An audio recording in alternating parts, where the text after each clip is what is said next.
जितने क्वेश्चंस गलत हुए हैं, जो हमने सबूत दिया है, उस सारी चीज को हमने प्रोड्यूस किया। परंतु जो उनका डिसीजन हुआ था मीटिंग में, जो कलेक्टर का रिपोर्ट था, उस पर इम्फेसाइज कर रहे हैं। अब सरकार की और बीपीएससी की जो कहना था उन्होंने कह दिया। अब उसमें हम लोगों को कुछ कहने की जरूरत है, सो हम लोग अब स्टार्ट किए। ज्यादा और कम हमें कुछ नहीं चाहिए, सिर्फ री एग्जाम चाहिए और दो चीज निकल के आ सकती है। भाई हो रही सभी लोग अभी भी यहाँ पर है, तो गुड न्यूज मिलेगा 110%। इनका जो भी वकील भी है या पीके साहब भी, जिस तरह से बीपीएससी कंफ्यूज है ना, वैसा ही लोग भी कंफ्यूज है। नमस्कार, हमारा नाम है समरीन और आपने देखना शुरू कर दिया है लाइव सिटीज। देखिए, बीपीएससी 17वीं मामला अब भी ठंडा नहीं पड़ा है और आपने देखा है कि बीते दिन भी पटना हाई कोर्ट में इसको लेकर के सुनवाई हुई थी और आज सबकी निगाहें एक बार फिर से पटना हाई कोर्ट पर टिकी हुई हैं और सब यही जानना चाह रहे हैं कि आखिर आज क्या होगा, क्योंकि कहा जा रहा है कि आज डिसीजन वाला दिन भी हो सकता है। तो देखिए, इस वक्त हमसे बातचीत करने के लिए सीनियर एडवोकेट अशोक कुमार दुबे जी हैं। सबसे पहले बहुत शुक्रिया, धन्यवाद आपको। सबसे पहले तो वकील साहब ये बताइए कि कोर्ट में क्या कुछ हुआ, सब यही जानना चाह रहे हैं। कोर्ट में तो कल से जो 10:30 बजे से केस की सुनवाई शुरू हुई है, सो अभी तक कंटिन्यू चल रही है।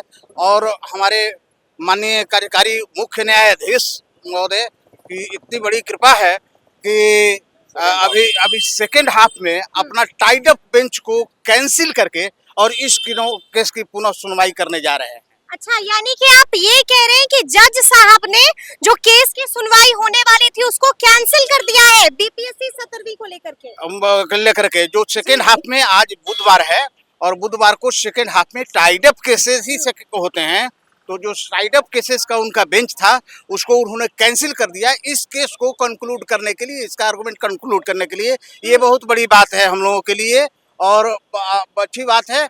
हमारी सुनवाई बहुत ही अच्छे ढंग से चल रही है और सारी बातों को, सारे पॉइंट को बहुत मॉनिटरी ढंग से सुना जा रहा है। जो जजमेंट साइड किया जा रहा है उस पर भी कॉग्निजेंस कोर्ट बहुत अच्छा से ले रहे हैं और किसी भी पक्ष को, किसी भी रिट पिटिशनर को या बीपीएससी के अधिवक्ता को या सरकार के अधिवक्ता को, किसी को ये मर्मरिंग नहीं होगा कि हमारी इस पॉइंट को कंसिडर नहीं किया गया या नहीं सुना गया। बहुत मॉनिटरी सुनवाई चल रही है।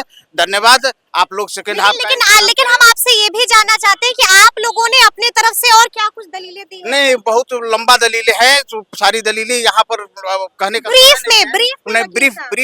ब्रीफ में जो इलीगलिटी हुई है, जितने क्वेश्चंस गलत हुए हैं, जो हमने सबूत दिया है, उस सारी चीज को हमने प्रोड्यूस किया। बीपीएससी भी मजबूती के साथ बीपीएससी अपना मजबूती के साथ जो पक्ष रख रही है वो कोई स्पेसिफिक आंसर नहीं है, परंतु जो उनका डिसीजन हुआ था मीटिंग में, जो कलेक्टर का रिपोर्ट था, उस पर इम्फेसाइज कर रहे हैं और उसी के बेसिस पर सेकंड परीक्षा उन्होंने लिया है। अब पुनः हम लोग उनका जवाब दे रहे हैं और हमारे तरफ से senior advocate YB Giri ji बहुत मुस्तैदी से लड़ रहे हैं और अभिनव श्रीवास्तव जी भी बहुत अच्छे से लड़ रहे हैं। हम लोग सभी टीम के बहुत अच्छा से केस को प्लेस कर रहे हैं। यानी कि अभी थोड़ा और इंतजार। अब सरकार की और बीपीएससी की जो कहना था उन्होंने कह दिया। अब उसमें हम लोगों को कुछ कहने की जरूरत है, सो हम लोग अब स्टार्ट किए। क्या लगता है, गुड न्यूज मिलेगी कि नहीं मिलेगी? अब ये एजम्पशन प्रिजम्पशन पर कुछ बात नहीं होती है जुडिशरी में। धन्यवाद। अभी कोर्ट की सुनवाई होने जा रही है, टाइम नहीं है। आप लोग 4:30 बजे बिल्कुल थोड़ा सा इंतजार हम और करेंगे। क्या लगता है, आप लोग भी अंदर में थे? देखिए, जैसा कि जज साहब के सीरियसनेस को बताया इन्होंने कि उनका अभी जो है अन्य केस को सुनने का जो बेंचेस था, लेकिन जज साहब ने उनको कैंसिल करके जो बीपीएससी को और छात्रों के मुद्दों को तरजीह दी है। तो इससे साफ साफ लग रहा है कि जज साहब कहीं ना कहीं छात्रों के हित में, मुझे लग रहा है, उन्होंने कहा जम्पशन प्रिजम्पशन पे नहीं बात कर रहे हैं क्योंकि ये जुडिशियरी पार्ट है, लेकिन हम छात्र जब जज साहब इतने सीरियसनेस से सोच रहे हैं और बोल रहे हैं, और जज साहब के एक आर्गुमेंट भी अंदर से निकल के आया है कि जज साहब ने कहा है कि आप ये इस तरह की बातें ना करें पीके साई से, जिससे जिन बच्चों का पीटी नहीं हुआ उनका मोरल डाउन आप मत करें। और प्लस में जज साहब ने ये भी कहा, यानी कि आप कह रहे हैं कि जज साहब ने अंदर में फटकार भी लगाई है। दूसरा फटकार ये भी लगाई है, उन्होंने कहा है कि कुछ सोशल एलिमेंट जो है उन्होंने वो प्रश्न लेकर के भाग गए। तो कहे कि प्रशासन की कैसी व्यवस्था थी, इसमें बच्चों का तो गलत नहीं है, एंटी सोशल एलिमेंट को लेकर के भाग जा रहा है, तो उस पर शासन प्रशासन की गलती है। यानी कि प्रशासन को भी डांट लगाई है। तो इससे सारे चीजों को देखने के बाद ये जगजाहिर हो जा रहा है कि कहीं ना कहीं बच्चों के हक में फैसला आने जा रहा है और री एग्जाम तो होगा ही। अंततः री एग्जाम से ज्यादा और कम हमें कुछ नहीं चाहिए, सिर्फ री एग्जाम चाहिए। लेकिन जिस तरह की सुनवाई कल परसों से चल रही है उससे मैं आपको बता दूं, मनोबल हाई हुआ है। बिल्कुल मनोबल हाई हुआ है। और दो चीज निकल के आ सकती है, एक तो मेंस के एग्जाम पर जो स्टे लगा दिया जाए और दूसरा स्टे लगाने के बाद एक जांच कमेटी का गठन कर दे। अमूमन इस तरह का चेहरा साफ साफ हो रहा है। और देखिए, यानी कि आप ये भी कह रहे हैं कि ऐसा भी बहुत मुमकिन है कि मेंस के एग्जाम पर वापस से स्टे लगा दिया जाए, बिल्कुल, और जो जांच कमेटी का गठन कर दिया जाए। गठन भी। लेकिन जांच कमेटी का अगर ऐसा गठन होता है तब की बात, तो जांच कमेटी का गठन जब होता है तो ईओयू अगर करती है तो उसमें जो रिटायर्ड जज हैं हाई कोर्ट के, उनके निरीक्षण में हो तो ये बेटर रहेगा। लेकिन इतना तो है कि री एग्जाम होने जा रहा है। हम छात्र बहुत, यानी कि गुड न्यूज मिलने जा बिल्कुल, रही है। कल 10 बजे से अभी तक है यहाँ पर, और आज सुबह से जब केस की सुनवाई हो रही सभी लोग अभी भी यहाँ पर है, तो गुड न्यूज मिलेगा 110%। अंदर में थे जब सुनवाई चल रही थी? नहीं, लाइव स्ट्रीम देख रहे थे हम, हाँ हाँ। कल भी देखे थे, पूरा आज भी देख रहे थे। जो पीके शाही साहब बोल रहे हैं कि छात्र ही जो है एक तरह से हत्या किया है राम इकबाल का। राम इकबाल सिंह के भतीजे जो हैं दर दर की ठोकर खा रहे हैं वो।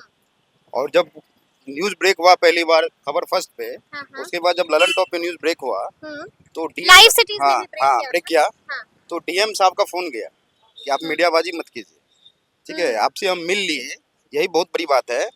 और आप किसके पास गया फोन? उसके पास पर्सनल फोन गया है। अभी राम इकबाल सिंह का भतीजा यहीं आसपास हुआ कहीं पे, उसको बोला कि हाँ, वो भी देख रहा था चीजों। अब एक बात बताइए, यूडी केस हुआ, ठीक है, पोस्टमार्टम रिपोर्ट में जो है सीधा लिख दिया गया कि जो है वो मतलब जो है 11 बजे डेथ किया गया, और उसका देखिए कितना इरेगुलरिटीज है। वो जो हेल्थ रिपोर्ट आया है उसमें मौत, उसमें जो है डेथ का टाइम कहीं कुछ और है, और सीसीटीवी फुटेज में जो है वो दिख रहे हैं वो 11:58 या 56 के आसपास हो। तो वो पूरी तरीके से स्टेट स्पॉन्सर्ड मर्डर है वो, स्टेट स्पॉन्सर्ड मर्डर है पहली बात।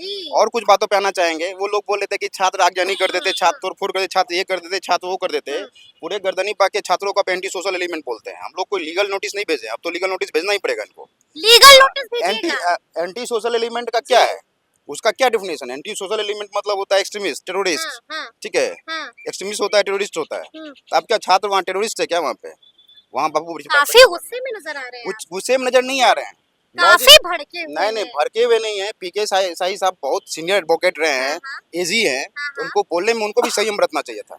संयम बरतना चाहिए था। काफी बमके हुए हैं। मैं आपको एक रिपोर्ट दिखाता हूँ, देखिए यहाँ देख लीजिए, टाइमिंग देख लीजिए, कितना बजे का, 11 बजे। वहीं राम इकबाल, चाहेंगे कि इस पे थोड़ा सा फोकस सेंट्रल किया जाए। हॉस्पिटल। हाँ।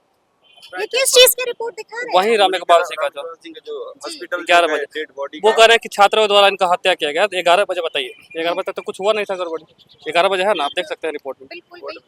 देखिए अब इनका जो भी वकील भी है या पीके साहब भी, जिस तरह से बीपीएससी कंफ्यूज है ना, वैसे ही लोग भी कंफ्यूज है, कंफ्यूज है। बिल्कुल कंफ्यूज है, ये लोग भी पूरा कंफ्यूज है अपने आप में करने के डॉक्यूमेंट। बीपीएससी कह रहा है कि आप लोग कंफ्यूज हैं। कंफ्यूज वो है, आप देखिए अगर आप नॉन सीरियस भी आप ही लोग थे, कंफ्यूज भी आप ही लोग हैं। कंफ्यूज अगर नहीं रहती बीपीएससी तो 1.5 महीना रिप्लाई फाइल करने में नहीं लगता सुप्रीम कोर्ट में, ठीक है। और मैं रिप्लाई का एक आध लाइन बोल देता हूँ, मुझे भी जानकारी रिप्लाई में परमार साहब बोलते हैं कि चूंकि बीपीएससी में बहुत ज्यादा पेपर लीक हो रहा था, इसलिए हमको यहाँ लाया गया अध्यक्ष, कि हम पेपर लीक को रोकने आए थे। और जैसे आए हैं अगले दिन TRE 3 लीक हो गया, ठीक है, अगले दिन 24 घंटा में TRE 3 लीक हो गया। और वो ये लोग एग्री नहीं कर रहे थे लीक हुआ है। यू जो है रिपोर्ट आया, क्या लग रहा है बीपीएससी फंस चुका है? ऑलरेडी पहुंच चुका है, पूरी तरह फंस चुका है पूरी तरह से बीपीएससी फेल्योर है। हाँ। और जिनको लाए हैं उन पे भी गाज गिरेगा, जो रह रहे हैं अभी अध्यक्ष साहब उन पे गिरेगा। और पता नहीं स्टूडेंट से जो पीके साहब उनका क्या दुश्मनी है, हम लोग एंटी सोशल बता दिए, बोले कि जान मार दिया, ये कर। जब डॉक्टर्स का रिपोर्ट 11 बजे का है, कांड हुआ है 1 बजे, मतलब 12 से 2 पेपर था, और उनका जो जिनका बात वो कर रहे हैं कि स्टूडेंट ने मारा है, वो हॉस्पिटल का रिपोर्ट है 11 बजे का। हम लोग कहाँ से, हम लोग को पता भी नहीं था, और सीधा जिम्मेवार ठहरा रहे हैं छात्र से कि छात्र जिम्मेवार है।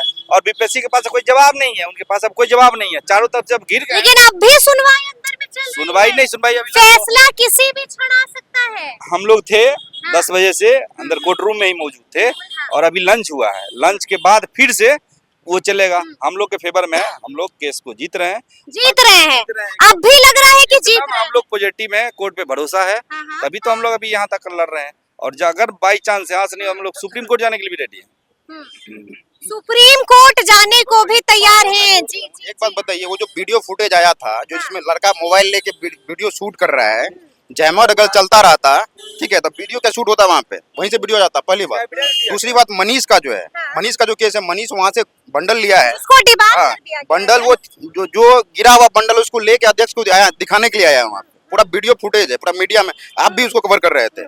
तो बताइए, अगर वो जो है डकैत रहता, जैसा कि लोग बोलते हैं लेके भाग गया, तो डकैत रहता तो वो अध्यक्ष को दिखाने आता क्या? उसके मोटिव पे इतना शुद्ध मोटिव, यानी कि सवाल कई हैं। सवाल कहीं है। और एक बात और कि जो परमार साहब जो है पूरा का पूरा रिप्लाई फाइल करने में क्यों 1.5 महीना का समय लग गया? हाँ, एक बात ये भी है, और बहुत सारा सरकमस्टांसेस है। बहुत कुछ है, तो अब देखना होगा कि आखिर हाई कोर्ट का फैसला किसके हक में आता है, और देखना ये भी होगा कि री एग्जाम होगा या फिर नहीं होगा। तो फिर ये पूरी बातचीत और ये पूरी वीडियो आपको कैसी लगी है, कमेंट करके हमें जरूर बताइएगा। तो ऐसे तमाम अपडेट्स के लिए बिल्कुल ऐसे ही हमारे साथ बने रहिएगा और देखते रहिएगा लाइव सिटीज। बहुत शुक्रिया।